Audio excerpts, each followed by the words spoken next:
बिस्मिल्लाहिर्रहमानिर्रहीम, अस्सलाम वालेकुम। Welcome to sports one. ये पहला स्पोर्ट्स वन आप देख रहे हैं PSL 6 के बाद। PSL 6 की चैम्पियन हुई मुल्तान सुल्तान। बहुत मुबारक हो मुल्तान सुल्तान को एक मरतबा फिर। और जो सबसे नीचे टीम रही वो थी कोयटा ग्लैडिएटर, जो साबिक चैम्पियन भी है। कोयटा ग्लैडिएटर की हार का सबको अफसोस भी है, उनके फैंस को, और सबको ये फ़िक्र ज़रूर है कि क्या करेगी कोयटा अब आगे। तो कोयटा क्या करेगी, उससे बेहतर आदमी हमारे पास नहीं हो सकता। नदीम उमर साहब हमारे साथ आज हैं प्रोग्राम में। मालिक हैं कोयटा ग्लैडिएटर के और शुरू सीज़न से कोयटा के साथ हैं। ऑफ कोर्स साथ ही होंगे और कोयटा को अभी भी आगे बढ़ाने के लिए तैयारी कर ली है उन्होंने, मनसूबाबंदी की उन्होंने कर ली है। ऑफ द रिकॉर्ड जो मेरी उनसे बात हुई, क्या मनसूबाबंदी की है, क्या उनके प्लान्स हैं। नदीम उमर साहब, अस्सलाम वालेकुम। नदीम उमर साहब, कैसे हैं आप? कैसे हालात हैं आपके इस वक्त? कैसे हैं आसिफ भाई? शुक्रिया, अल्हम्दुलिल्लाह बहुत अच्छे हैं, जज़ाकल्लाह। PSL का ये दूसरा सीज़न था जिसमें आपकी परफॉर्मेंस कोई इतनी ज़्यादा खातिर खा नहीं रही। आपकी टीम मकबूल तरीन साइड है PSL की, कोयटा ग्लैडिएटर्स।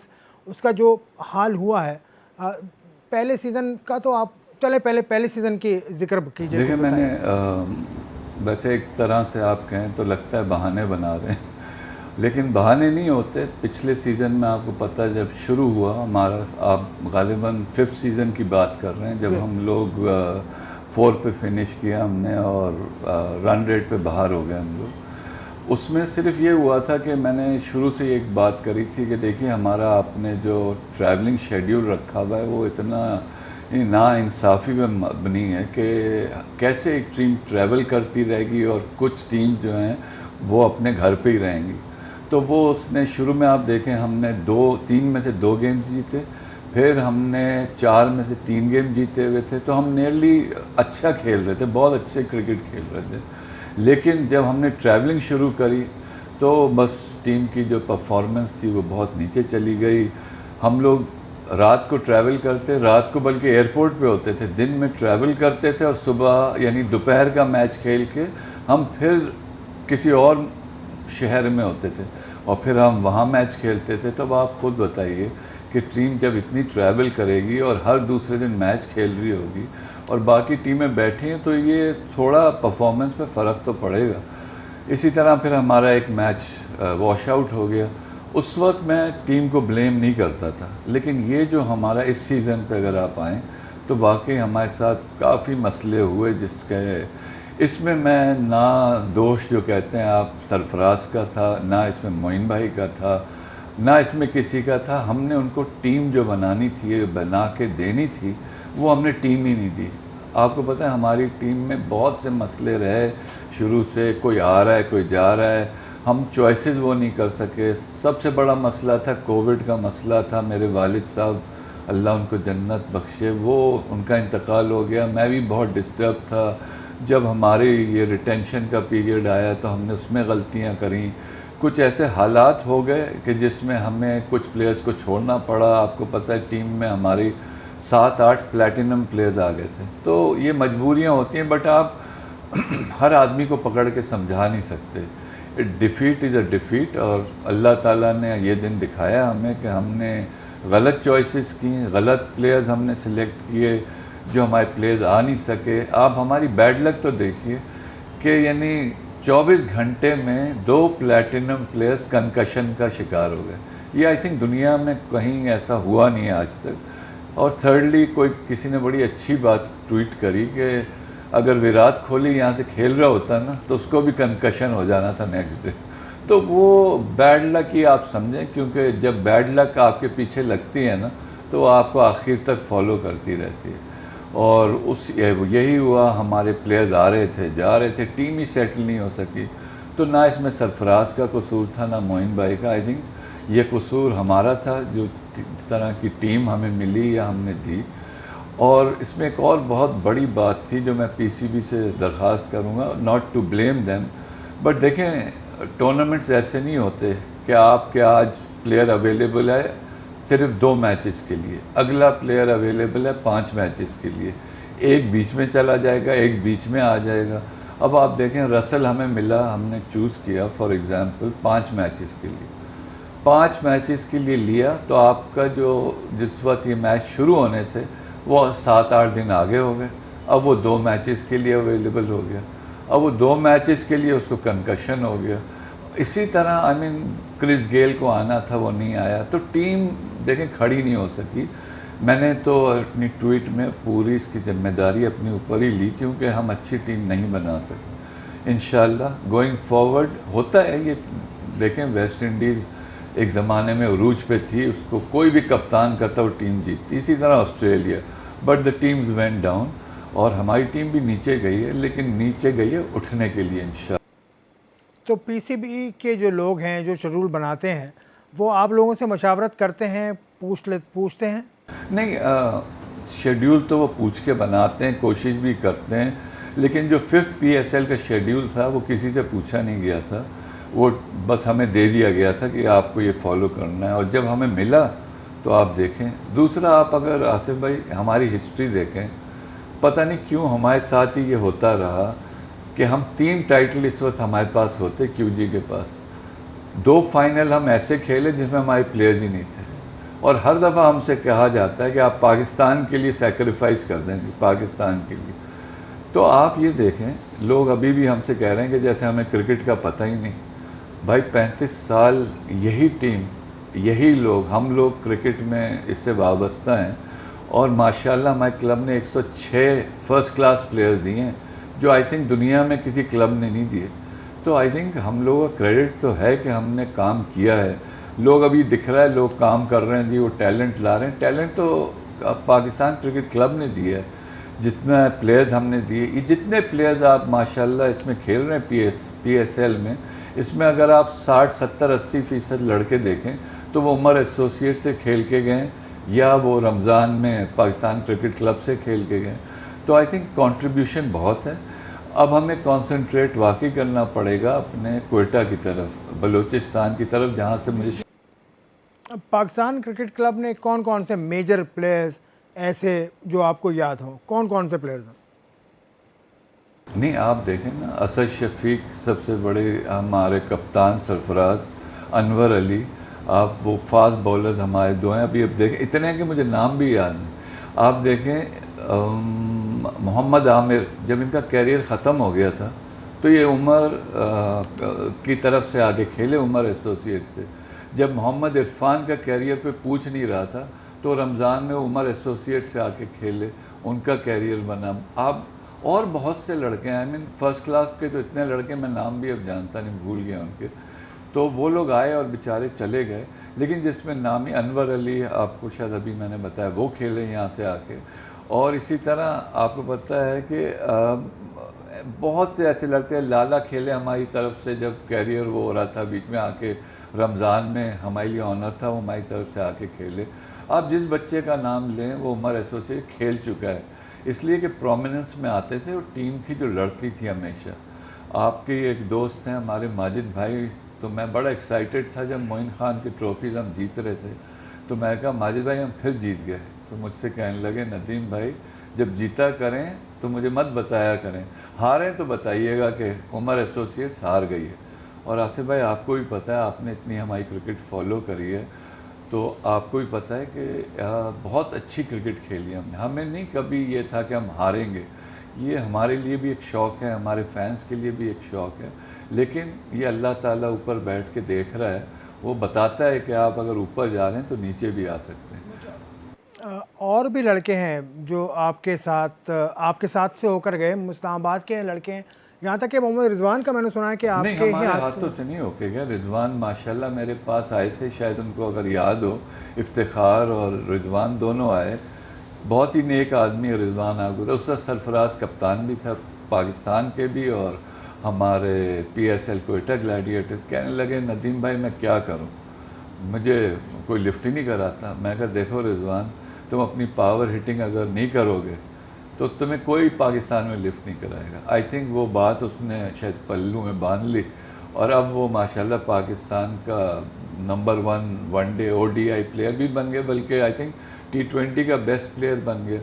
और I think is a wonderful human being. देखिए पहली शर्त मैं हमेशा कहता हूँ, you have to be a good human being. जिस तरह सरफराज था, बहुत ही नेक आदमी है। इसी तरह मैं समझता हूँ रिजवान भी, कोई दो राय नहीं है, he is a wonderful human being, और अल्लाह ताला ने उसका हाथ पकड़ा है, बहुत अच्छा कर रहा है, और उसको मुबारक हो, उनको, आलमगीर साहब को, हैदर भाई को, all the team of Multan Sultan, उन्होंने ज़बरदस्त कम बैक किया। आई थिंक हिस्ट्री में बहुत कम ऐसा होता है कि आप नीचे हों बिल्कुल and then you win the trophy. तो I think Rizwan has played a good innings throughout और बड़ा सब्र किया, अब माशाल्लाह लाइमलाइट में, और सरफराज भी हमेशा उसकी तारीफ़ ही करते हैं रिजवान की। अच्छा जी, ये नदीम उमर साहब की बातें आप सुन रहे हैं। रिजवान, मोहम्मद रिजवान को भी इन्होंने एडवाइस किया था जो उनके काम आई। बातें और भी हैं इनसे करनी है नदीम उमर साहब से, कोयटा ग्लैडिएटर्स के हवाले से, ख़ास तौर से कोयटा के हवाले से, इस ब्रेक के बाद।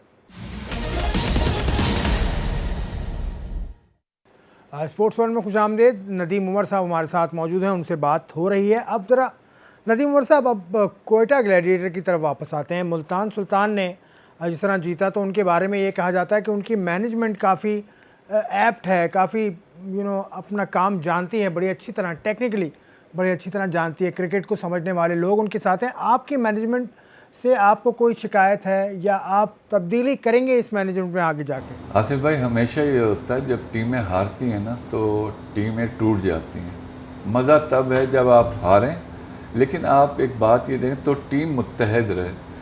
आप देखें हम लोगों ने इसी टीम के साथ हम 4 बहुत अच्छे टूर्नामेंट्स खेले हैं, और मेरा ख्याल है उसमें से 3 टाइटल हम डिज़र्व करते थे। तो ये वही लोग हैं जिन्होंने हमें यहाँ तक लाए।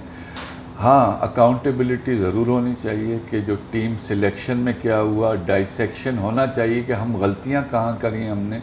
अब देखें वो टीमें भी 5 पहले उनको पता नहीं था, वो भी माशाल्लाह देखें प्रोफेशनल लोग हायर कर रहे हैं, वो भी ला रहे हैं बड़े लोग। तो अब आई थिंक हमें भी जो कहते हैं ना मॉडर्न क्रिकेट की तरफ जिस तरह जाते हैं, तो हमें वो टूल्स इस्तेमाल करने चाहिए। मेरा हमेशा से एक बात ये रही कि हम लोगों को जो वीडियो एनालिस्ट होता है बड़ा इम्पॉर्टेंट होता है आजकल, वो कमज़ोरियाँ ढूंढता है, हमें उसको फुली यूटिलाइज़ करना चाहिए। इसी तरह हमें जिस तरह हमारे जो यंगस्टर्स हैं, जो हमारा टैलेंट है नीचे वाले, उनके जिस तरह आज़म खान होता था, वो हमेशा हम लोग ग्राउंड में रहते थे, हम लोग रमज़ान में टूर्नामेंट्स खेलते थे, अनफॉर्चुनेटली वो भी ख़त्म हो गए। तो अब हमने इरादा किया इंशाल्लाह हम बलूचिस्तान भी जा रहे हैं। उसका लड़का नासिर, अभी अब्दुल नासिर खेला है, बेहतरीन ऑफ स्पिनर, लेकिन वो चांस की बात होती है। देखिए हम पे बड़ा इल्ज़ाम लगाया कि आप टैलेंट हंट नहीं करते। देखें लाहौर ने टैलेंट हंट करी आई बिलीव, बट वो जो पाथवे होता है ना, कि वो राइट पाथवे उनको भी नहीं मिला।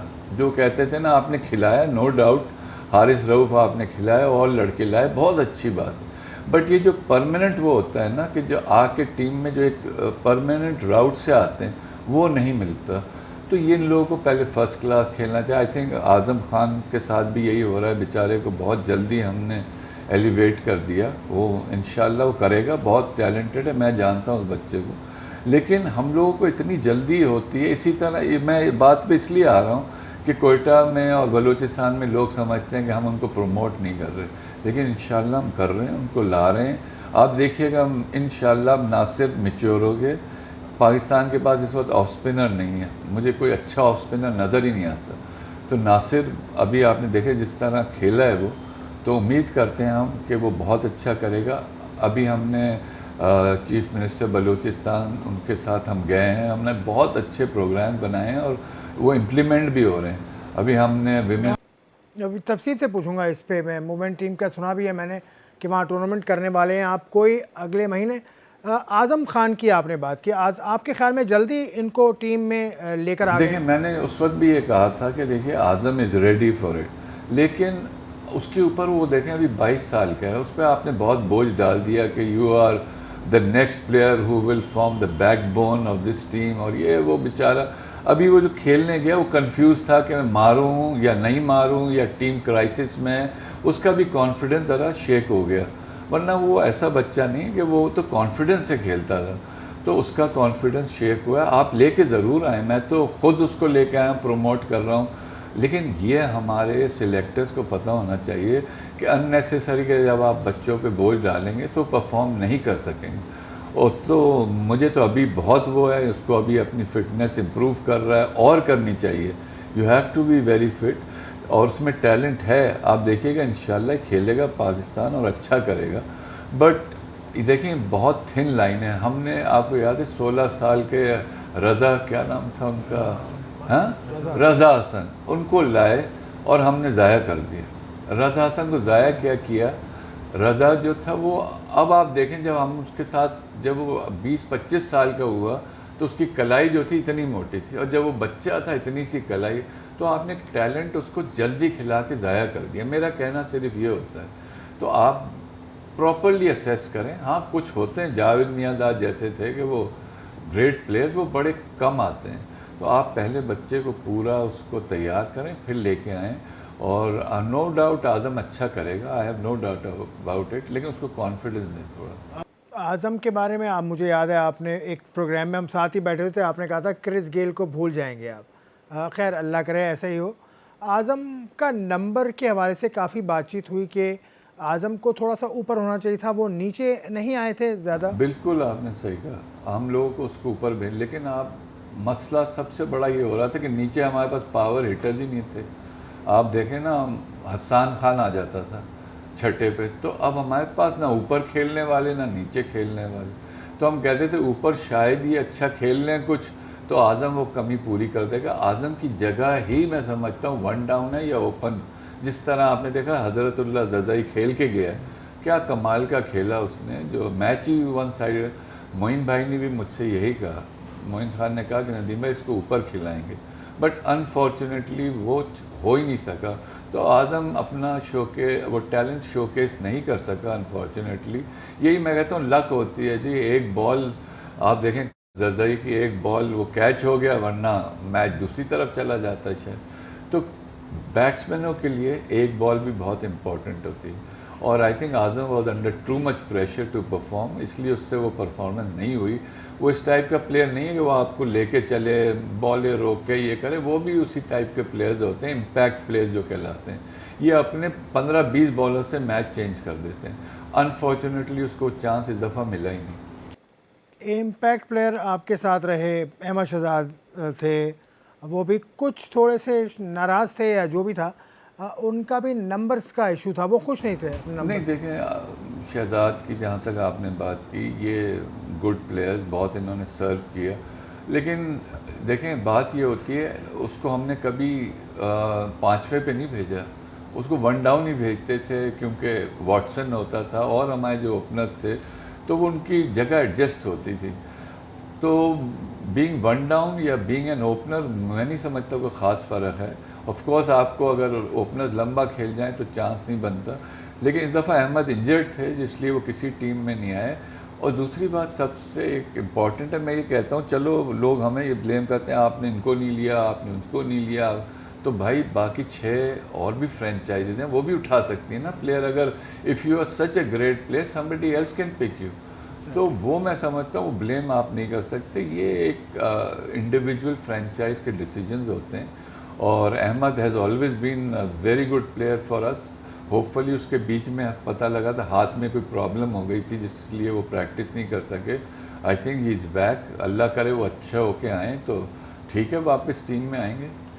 एक और आपके पास इम्पैक्ट प्लेयर थे उमर अकमल, उनके साथ जो हुआ वो तो आपको पता है, अब वो भी अवेलेबल हो सकते हैं अगली PLC से पहले, तो आपकी नज़र है उन पर?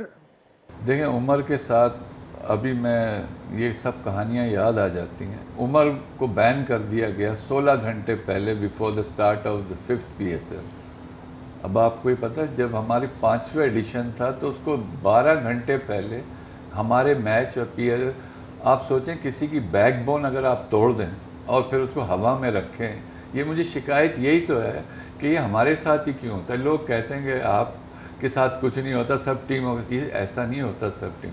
वो हमारा एक बहुत बड़ा फैक्टर था, उमर हमारा एक बहुत बड़ा प्लेयर था।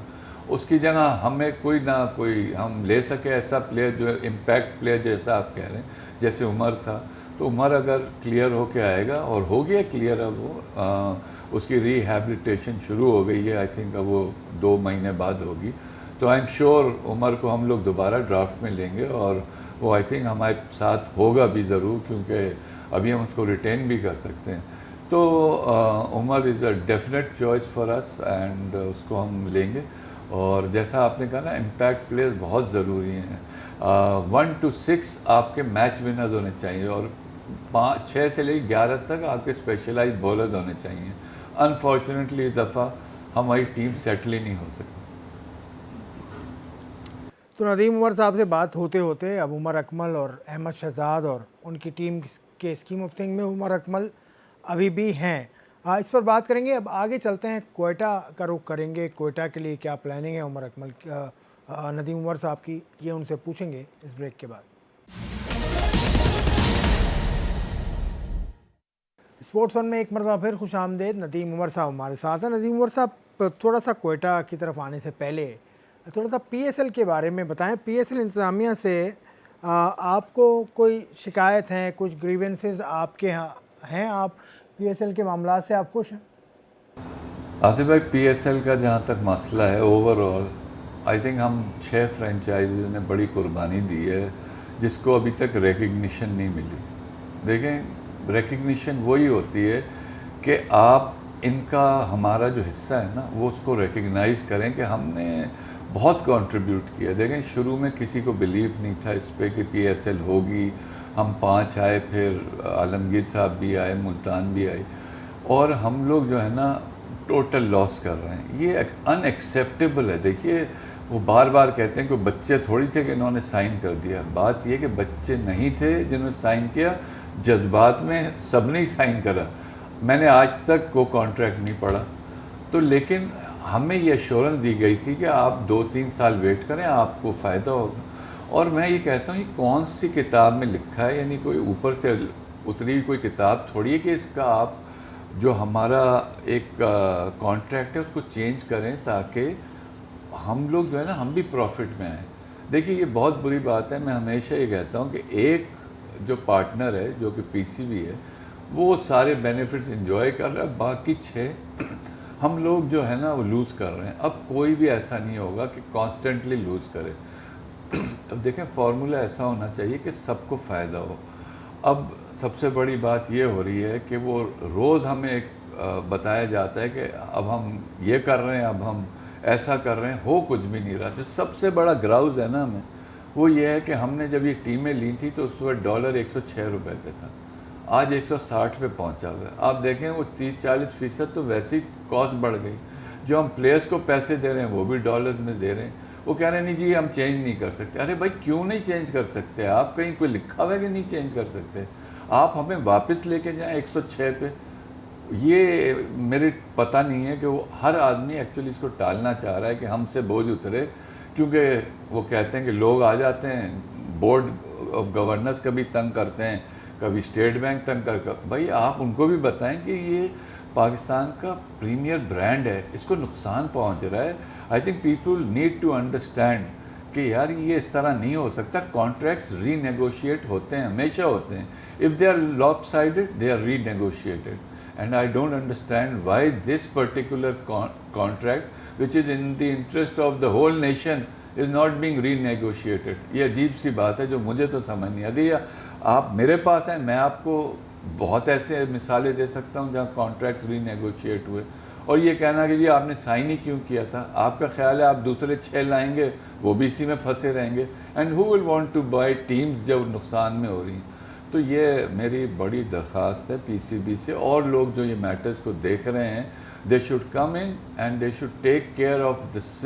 ये जो 6 फ्रेंचाइज हैं, इनके मसलों को सुने और उनको हल करें।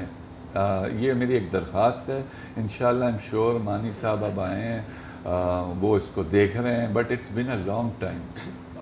अब तो जा रहे हैं मानी साहब, या पता नहीं रुक रहे हैं। इमरान खान साहब या कोई और फाइनेंस मिनिस्टर से गुजारिश है आपकी कि आपको बीच में? हाँ, मतलब वो लोग जो देखें, जिन पे वो भी डरते हैं ना, वो उन्होंने कहा आज हम ये करके चले जाएंगे तो पीछे हमारे पड़ जाएगी, नैब पड़ जाएगी, या वो इदारे पीछे पड़ जाएंगे जो हमें तंग करेंगे बाद में।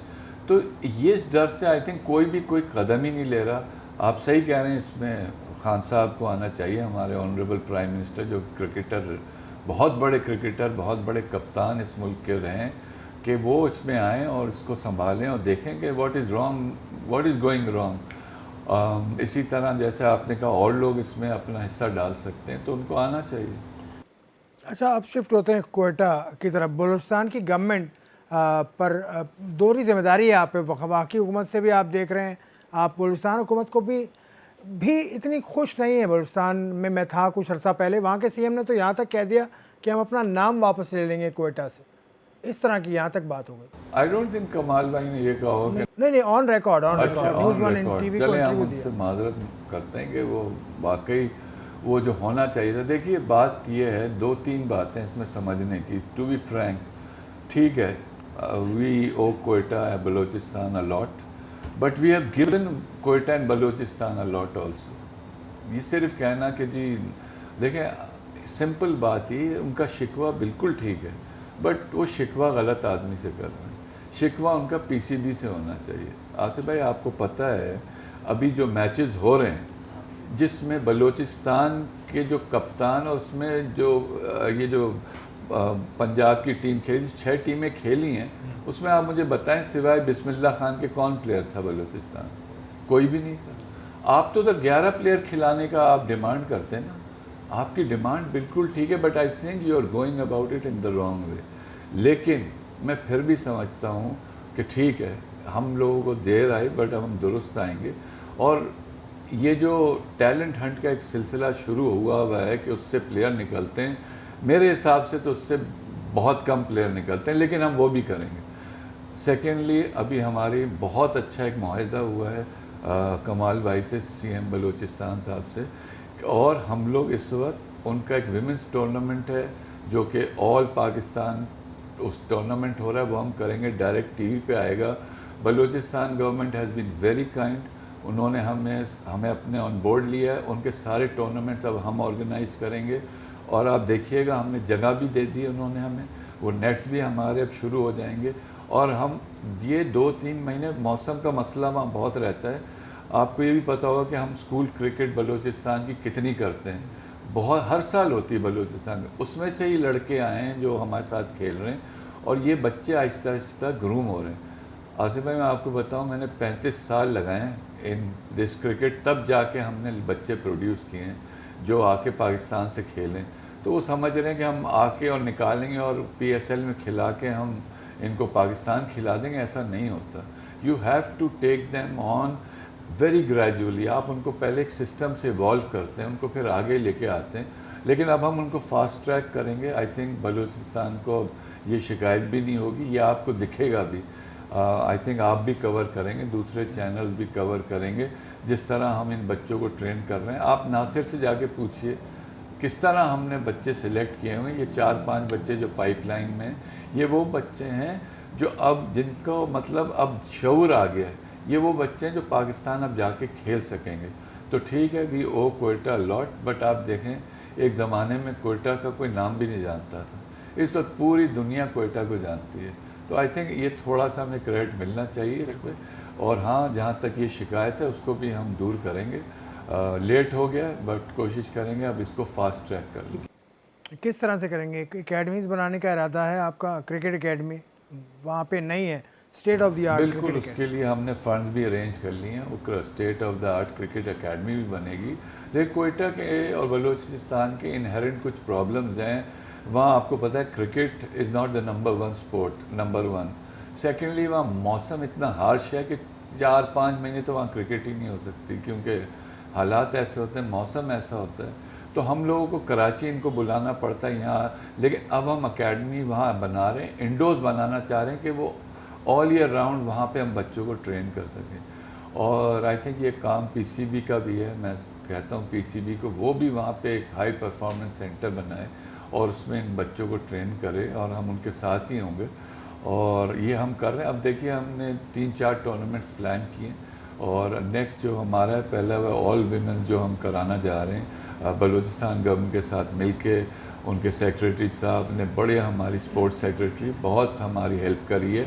उसको टूर्नामेंट को हमने पूरा वो एक ड्राफ्ट कर लिया है, और अब वो बहुत जल्द अनाउंस होने वाला है। इसी तरह हमने 4-5 टूर्नामेंट्स किए हैं कि जो टेलीविज़न पे आएँ, लोग उनको देखें। कोयटा के मैं ज़रूर समझता हूँ कि वहाँ के बॉलर्स बहुत तगड़े हैं हमारे बच्चे, उनको हमने आइडेंटिफाई भी किया, हम उनको लेके भी आगे आएंगे और अब आप उनको टीवी पे देखेंगे इंशाल्लाह, तो आपको लगेगा हाँ जी कुछ काम हो रहा है। चलें अब चलते चलते बता दें कोयटा ग्लैडिएटर का अगले सीज़न में कप्तान हाँ वो कौन? तो जी कप्तान आपको मैंने हमेशा ही बताया है, सरफराज ही रहेगा।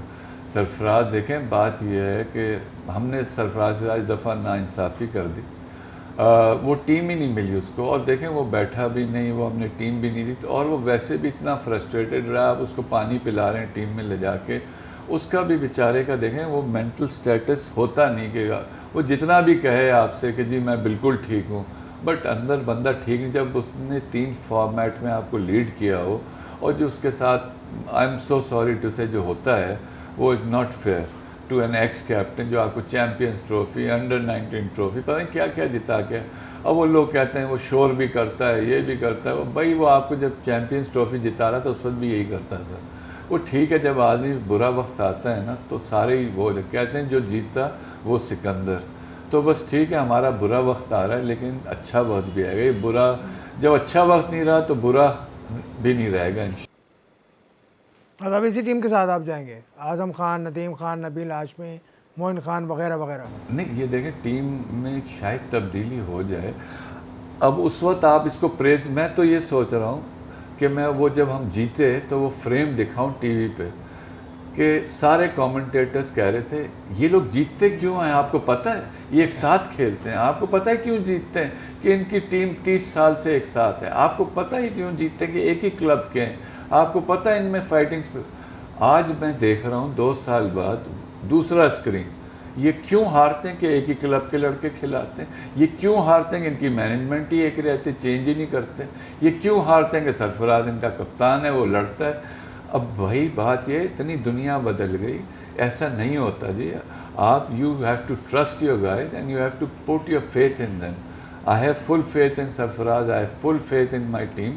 हाँ, अकाउंटेबिलिटी ज़रूर होगी कि यू वेंट रॉन्ग, शायद हमने जो गलती करी, ओवर कॉन्फिडेंट हो गए हमने अपने क्लब के लड़कों को ज़्यादा ही ठोस दिया अंदर, वो सही बात है, वो हमें नहीं करना चाहिए था। ये क्लब के लिए नहीं, ये टीमें चलती हैं, आप ठीक कह रहे हैं। आते हैं बच्चे, ट्राई करते हैं, वो जो आपके डियर एंड नियर वंस होते हैं आप चाहते हैं प्रमोट करना, बट ये बहुत बड़े अब उस पर स्टेज पे चला गया है इधर क्लब, और ये इनको इतना ज़्यादा हमें नहीं प्रमोट करना चाहिए, हमें लड़के देखने चाहिए। अनफॉर्चुनेटली हम नहीं परफॉर्म कर सके, उसकी माजरत मैंने पहले भी की है, और इंशाल्लाह अब आप देखिएगा we will start dominating again.